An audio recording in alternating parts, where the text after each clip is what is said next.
What's up, Freedom Fam? It's your boy Joe, and we are back. This time we're going to be talking about the ways that you might be sabotaging your finances. All right, I have an article here from Market Watch, and I'm going to be giving you guys the link in the description below so you can follow along with me.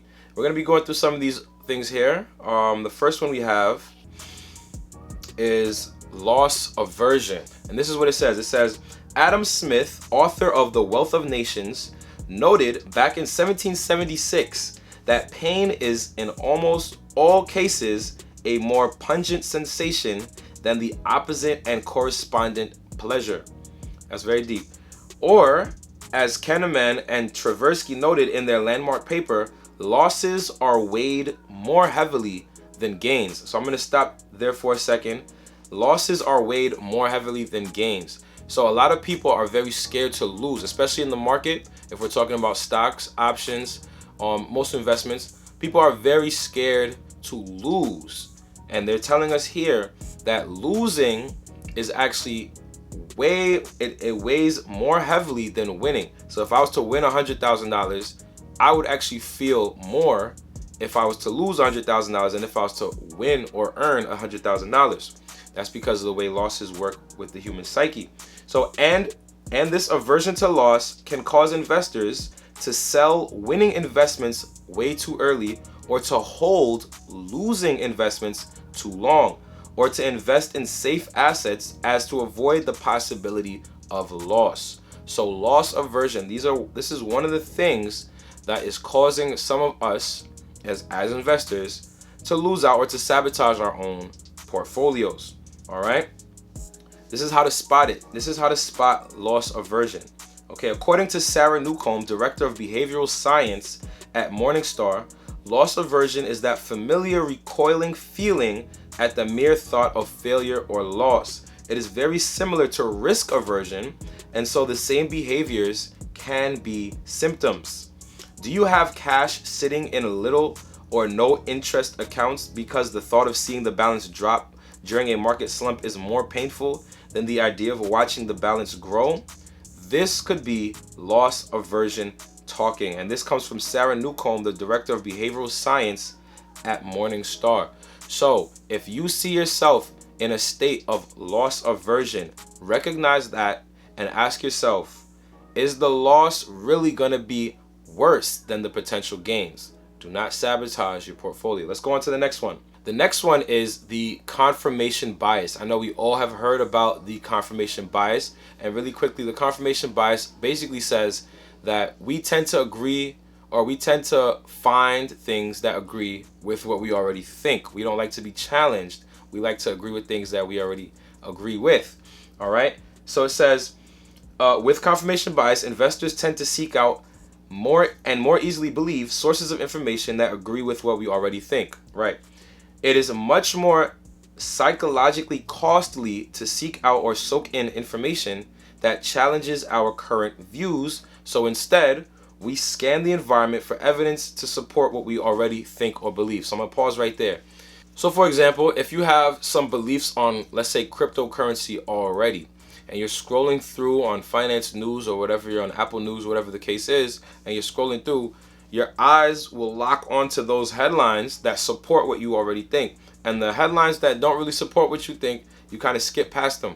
That's confirmation bias, and actually that can sabotage your finances, because not all things that we already agree with are true, and they might not, if they are true, they might not be true all the time, right? So it is important to challenge our current beliefs, to look at all sides of the coin and form a new opinion on some of the things that we might think we know everything about. Because as we know, we can never know everything. And especially in finance, things change every day. So you have to make sure you're on top of your game. Don't fall victim to confirmation bias. Let's move on to the next one here. All right, the next one we're going to be looking at here is overconfidence. And like I said in the last point, sometimes we might think we know everything. Overconfidence is one of those things that will definitely cause you to make a fatal mistake and sabotage your finances. So let's read here for a little bit. It says, individuals exhibit a tendency to overestimate their skills, knowledge, and abilities, and the chances of success. The result of overconfidence is excessive trading, poor investment returns, and failure to appropriately diversify investment portfolios. These types of individuals are traders and not investors. Okay? So, and we're going to talk about diversifying your portfolio in another video, don't worry. But, so I'll read that last part again. It said, these types of individuals are traders and not investors. All right? There's nothing inherently wrong with trading. But what we want to set you guys up with in this video is investing, making your money work for you long term so that you don't have to excessively make different trades. Now, if you want to get into that, we have a video on that as well, because there is success in trading. But right now, we're going to be speaking about investing.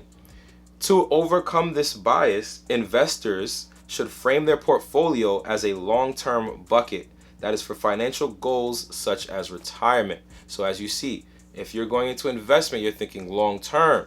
If you're going into trading, you need to be concerned about the very short term. You need to be concerned about every blip that happens in the market. If you're worried about investing, you need to set yourself a long-term bucket for your financial goals, such as retirement. All right?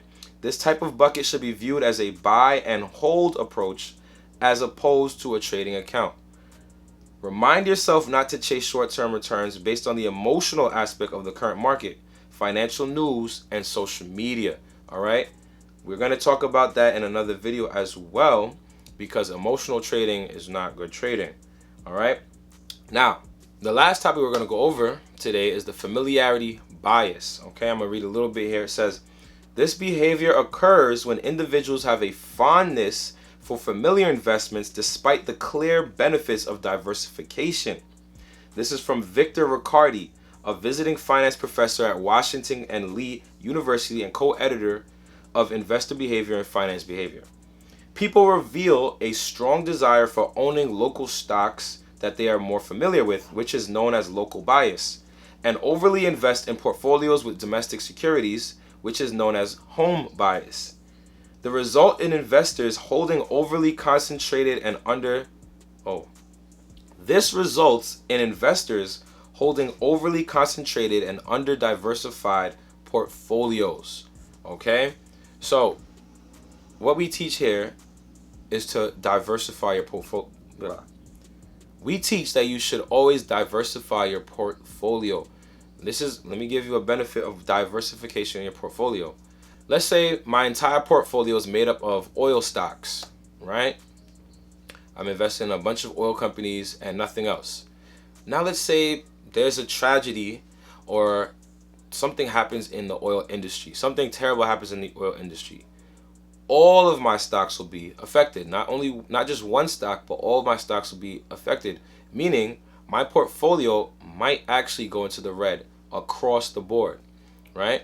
This is because I have an undiversified portfolio. Now let's say I have one stock in oil, one stock in the automotive industry, one stock in the food industry, and so forth and so forth. If something now happened in the oil industry again, only one of my stocks will be affected, not the entirety of my portfolio.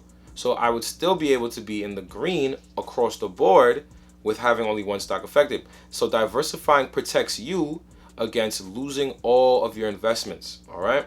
Make sure you diversify your portfolio. We'll have different videos discussing that and helping you to choose the right ones for you. Let's say, okay. So this is how to spot the familiarity bias. It says, examine your portfolio. What percentage of your holdings are domestic?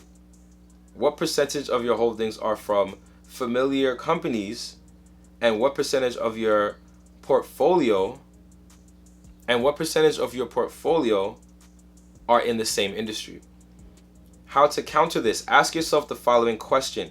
Do you really think that your home country represents the only worthwhile opportunities for growth and investment?